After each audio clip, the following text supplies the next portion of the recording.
तो हेलो दोस्तों, आज मैं लेके आया हूँ 2025 की लेटेस्ट हॉलीवुड मूवी नोवोकेन की एक्सप्लेनेशन को लेके। और इस मूवी में हमें एक ऐसे आदमी की कहानी दिखाई गई है जिसे एक ऐसी बीमारी है जिसके चलते उसे कहीं भी दर्द नहीं होता या फिर उसे कुछ भी महसूस नहीं होता। और जब उसके किसी खास के ऊपर मुसीबत आती है तो उसकी यही बीमारी उसकी एक सुपर पावर बन जाती है। तो चलिए अब जल्दी से शुरू करते हैं इस मूवी की एक्सप्लेनेशन को। और उससे पहले मेरी एक अपील कि वीडियो को लाइक कर देना, चैनल पे नए हो तो सब्सक्राइब जरूर कर देना, और हाँ, कमेंट करके जरूर बताना कि वीडियो कैसा लगा।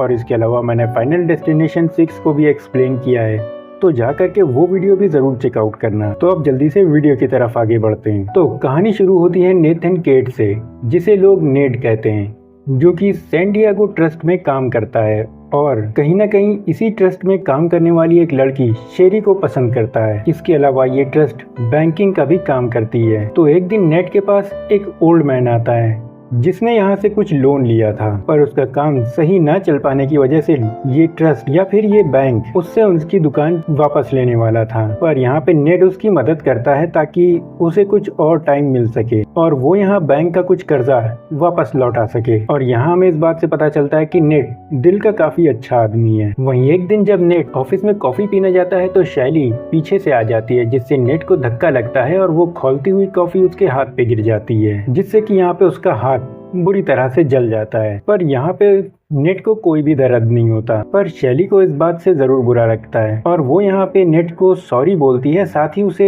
उसके साथ लंच करने को भी कहती है। यहाँ शुरुआत में तो नेट पहले मना करता है पर बाद में मान जाता है, जिसके बाद ये दोनों साथ लंच करने जाते हैं, जहाँ शैली अपना मनपसंद पाई मंगवाती है, वहीं नेट सिर्फ एक मिल्क शेक का ऑर्डर करता है, जो कि देखकर यहाँ पे शैली को काफी अजीब लगता है। जिसके बाद शैली नेट को अपना पाई ऑफर करती है, पर नेट यहाँ पे मना कर देता है। और जब वो कई बार मना करता है तो शेरी यहाँ पे उसकी वजह पूछती है। तो यहाँ पे नेट बताता है कि उसे एक बहुत ही रेयर जेनेटिक डिसऑर्डर है जिसे कहते हैं सीपा। अब मैं यहाँ पे इसका फुल नेम तो नहीं ले सकता क्योंकि इसका फुल नेम काफी लंबा चौड़ा है, तो वो अगर आपको जानना हो तो सर्च कर लेना। तो वो यहाँ बताता है कि सीपा की वजह से उसे दर्द महसूस नहीं होता और ना ही ठंडा या गर्म महसूस होता है, और इसी वजह से वो ये पाई नहीं खा सकता क्योंकि इस वजह से वो अनजाने में अपनी जबान चबा जा सकता है। लेकिन शेरी यहाँ पे बार बार उससे जिद करती है कि वो एक छोटा सा बाइट उस पाई का ले, और अगर कुछ गड़बड़ होता है तो वो यहाँ पे उसके साथ है। और फिर कुछ भी हो, अगर लड़की ने कहा है तो बंदा इनकार नहीं करेगा, चाहे जबान कटे या गला। तो यहाँ पे नेड उस पाई को खा लेता है, जो कि यहाँ नेड को काफी पसंद आता है। जिसके बाद शैली उसे रात को एक आर्ट एग्जीबिशन में इनवाइट करती है, और जब नेड घर पहुंचता है तो इस बारे में अपने एक लौते दोस्त क्रॉस्को से बात करता है, जिसके साथ वो अक्सर ऑनलाइन गेम्स खेला करता था।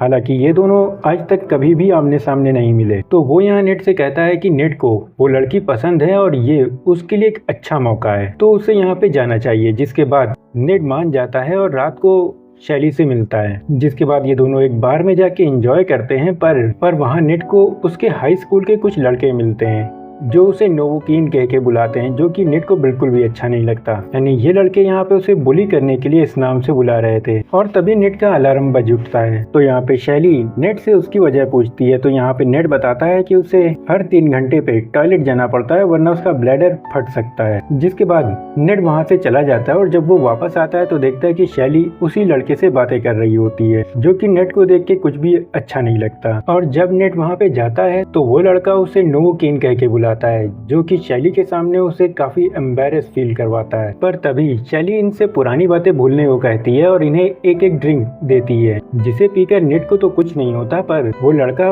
उसे पीने के बाद तड़पने लग जाता है क्योंकि यहाँ उस ड्रिंक में काफी तीखी मिर्च पड़ी होती है। जिसके बाद शैली नेट से उसे घर ले चलने को कहती है। जिसके बाद नेट शेरी को अपने घर लेके आता है, जहां नेट के टैटू देख के शेरी काफी इम्प्रेस होती है। जिसके बाद ये दोनों साथ अच्छा टाइम बिताते हैं और फिर उसके अगले दिन नेट एक नई एनर्जी के साथ ऑफिस के लिए तैयार होता है। इसके अलावा बंदा ऑफिस में भी काफी खुश होता है और एकदम बहुत ही एनर्जेटिक तरीके से काम कर रहा होता है। साथ ही वो शैली से भी दोबारा बात करने का मौका ढूंढ रहा होता है, पर किसे पता था कि वो तो इस नए नवेले आशिक को मिलने से रहा, क्योंकि तभी बैंक के अंदर सेंटा की कॉस्ट्यूम पहने कुछ लोग आते आते हैं, जिन्हें देख के बैंक के अंदर के लोग सोचते हैं कि ये लोग कुछ गिफ्ट देंगे, पर ये लोग तो खुद ही लुटेरे थे जो कि यहाँ पे बैंक लूटने आए थे। जिसके बाद वो रॉबर्स बैंक में मौजूद सभी लोगों से लेटने को और अपना मोबाइल बाहर रखने को कहते हैं। उसके बाद ये लोग बैंक के मैनेजर को पकड़कर उससे वहाँ का लॉकर खोलने को कहते हैं, पर वो जब मना करता है तो इनमें से एक आदमी मैनेजर को बुरी तरह से पीटने लगता है, जिस वजह से उस आदमी की नकली दाढ़ी निकल जाती है और मैनेजर को उसकी असली शक्ल दिख जाती है। और अब क्योंकि मैनेजर ने उसकी शक्ल देख ली थी तो यहाँ पे ये आदमी मैनेजर को खत्म कर देता है। जिसके बाद ये लोग जूनियर मैनेजर यानी नेट को पकड़ के लाते हैं और उससे यहाँ का लॉकर खोलने को कहते हैं। और जब वो नहीं मानता तो वो लोग उसे पीटने लगते हैं, पर हम तो जानते हैं कि नेट को दर्द नहीं होता, तो यहाँ उन लुटेरों की मार का भी नेट के ऊपर कोई भी असर नहीं होता। पर नेट को इस बुरी तरीके से मार खाते हुए शेरी नहीं देख पाती और उन रॉबर्स से नेट को ना मारने के लिए कहती है। जिसके बाद वो रॉबर्स शेली को ही मारने लगते हैं, जिसका दर्द यहाँ पे नेट को होता है और वो यहाँ पे लॉकर खोलने को मान जाता है। हाँ, बेचारा बैंक मैनेजर तो जबरदस्ती ही शहीद हो गया। जिसके बाद ये लोग वहाँ के सारे पैसे निकाल लेते हैं, पर तब तक बाहर पुलिस आ चुकी थी, तो ये लोग शेरी को हॉस्टेज बना लेते हैं और बाहर निकल के पुलिस से अपने गन्स नीचे रखने को कहते हैं। और जैसे ही पुलिस वाले अपनी गन्स नीचे रखते हैं, ये लोग उनके ऊपर फायरिंग कर देते हैं और अपनी अपनी कार लेके वहां से निकल जाते हैं। जिसके बाद नेड इनके पीछे बाहर आता है, जहां वो देखता है कि कई सारे पुलिस वालों की जान चली गई थी, वहीं एक पुलिस वाला घायल होता है। तो यहाँ नेड उसके घाव पर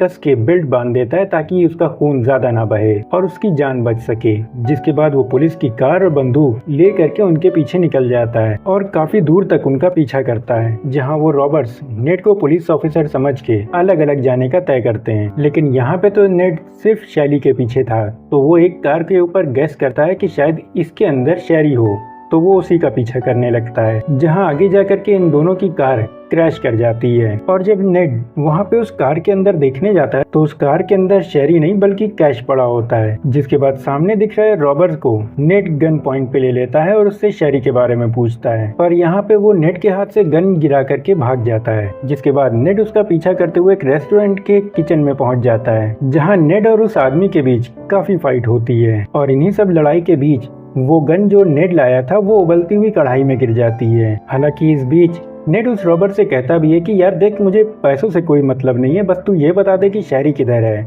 और अपने पैसे लेकर के तू खुद निकल जा। यानी देख रहे हो, लड़की के चक्कर में बंदा आशिक से चमड़ी बन गया। लेकिन वो आदमी यहाँ पे इसे कुछ भी बताने से मना कर देता है। जिसके बाद इन दोनों में फिर से फाइट होने लगती है, जहाँ वो आदमी नेड के ऊपर काफी भारी पड़ रहा होता है। तो नेड, जिसको कि दर्द नहीं होता तो उसे जलन भी महसूस नहीं होती, वो उस जलती हुई कढ़ाई में हाथ डाल करके उस गन को निकाल लेता है और छीन झपट में गन चल जाती है, जिसमें कि वो रॉबर मारा जाता है। जिसके बाद नेड उसकी तलाशी लेता है तो उस रॉबर के पास से नेड को कुछ भी नहीं मिलता और उसकी एक बाह के ऊपर एक टैटू बना होता है। तो नेड यहाँ पे उसकी फोटो ले लेता है और उस फोटो को क्रॉस्को के पास भेजता है। उससे कहता है तो मुझे पता करके बताओ कि ये टैटू किसने और कहाँ बनाया। और क्रॉस्को से बात करने के बीच ही यहाँ पे नेड को पता चलता है कि उसे गोली लग गई है। उधर बैंक में ये सब होने के बाद और भी पुलिस वाले पहुँचते हैं, जहाँ पे उन्हें पता चलता है कि बैंक का जो मैनेजर था वो तो मारा गया, साथ ही जूनियर मैनेजर वो गायब हो गया है, या फिर कहा जाए कि वो यहाँ पे फरार हो गया है।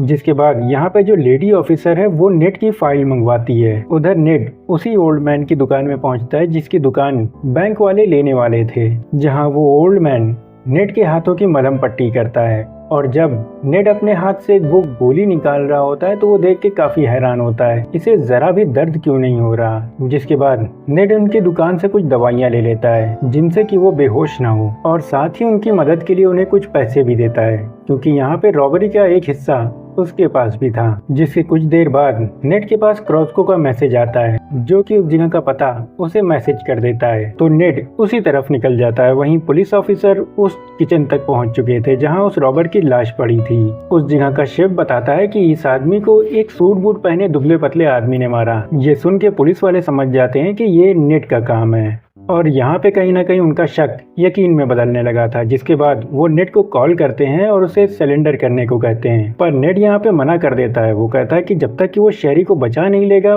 वो रुकेगा नहीं। जिसके बाद वो फोन कट कर देता है, पर वो पुलिस वाले यहाँ पे उसका फोन ट्रेस कर लेते हैं। जिसके बाद हम बचे हुए उन दो लुटेरों को देखते हैं जिनका हमें यहाँ नाम पता चलता है, जिसमें से एक का नाम होता है आंद्रे और दूसरे का होता है साइमन। और जो यहाँ पे तीसरा वाला रॉबर्ट था वो आंद्रे का भाई था। तो यहाँ पे आंद्रे उसके लिए काफी फिक्र में होता है कि आखिर उसका भाई कहाँ गया। और साथ ही यहाँ पे हम शेरी को भी देखते हैं। और यहाँ पर एक बहुत ही बड़ा सीक्रेट रिवील होता है, जो कि ये होता है कि साइमन शेरी का भाई है। और यहाँ पे ये सब इन चारों का प्लान था। लेकिन इस जगह पे शेरी काफी नाराज थी, क्योंकि उसका इरादा किसी की भी जान लेने का नहीं था। वहीं इन सब बातों से अनजान नेट उस टैटू बनाने वाले के पास पहुंच जाता है, जो कि भाई साहब देखने में ऐसा लगता है कि जैसे कटप्पा ने पता नहीं कितना स्टेरॉइड ले लिया हो।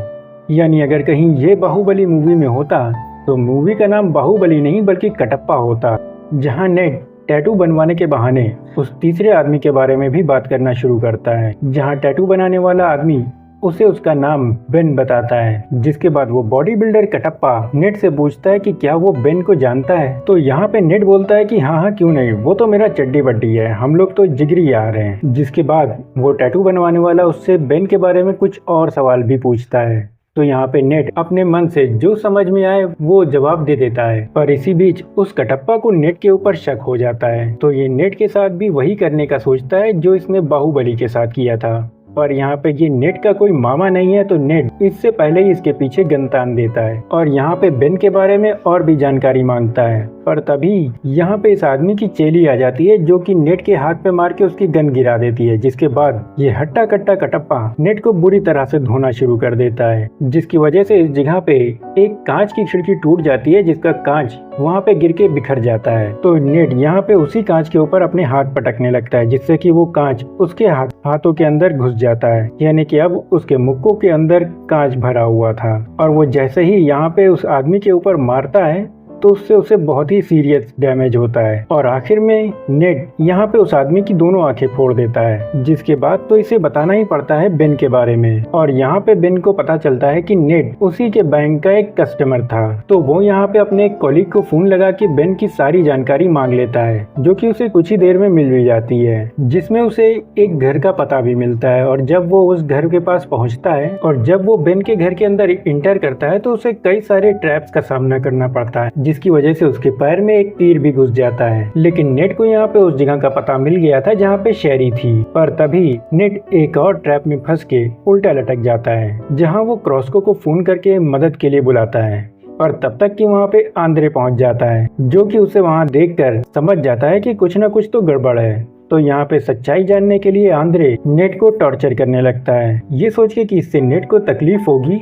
वो उसे और टॉर्चर करता रहता है। और यहाँ पे नेट भी उसका टाइम पास करने के लिए जोर जोर से चीखता चिल्लाता रहता है। वहीं कुछ देर बाद क्रॉस्को वहाँ आकर के आंद्रे को बेहोश कर देता है और नेट को बचा लेता है। जिसके बाद पहली बार ये दोनों यहाँ पे आमने सामने मिलते हैं, जिसे देख करके नेट कहता है कि यार तूने तो कहा था कि तेरे जेसन मोमोआ जैसे बाल हैं और 6 पैक एब्स हैं, और भी तूने अपने बारे में कई सारी बातें बताई थी। और यहाँ पे इन दोनों की ये सब बातें चल ही रही होती हैं कि बीच में आंद्रे होश में आ जाता है और वो इन दोनों के ऊपर हमला कर देता है, जिससे कि ये दोनों मिलकर लड़ने की कोशिश करते हैं। पर यहाँ पे आंद्रे इन दोनों के ऊपर भारी पड़ता है। लेकिन यहाँ पे नेट आंद्रे को किसी तरह से अपने पैरों के बीच में फंसा के जो तीर उसके पैर में फंसा हुआ था उसके जरिए खत्म कर देता है। जिसके क्रॉस्को यहाँ पे नेट को कुछ और पट्टियां बांधता है। पर तभी वहाँ पे पुलिस पहुंच जाती है, जिसे देखने के बाद नेट यहाँ पे क्रॉस्को से कहता है कि वो उसे उसकी सुपर बाइक दे दे ताकि वो यहाँ से जल्द भाग सके। और यहाँ पे हमें पता चलता है कि क्रॉस्को के पास कोई सुपर बाइक नहीं बल्कि एक थकी हारी स्कूटर है। और यहाँ पे नेट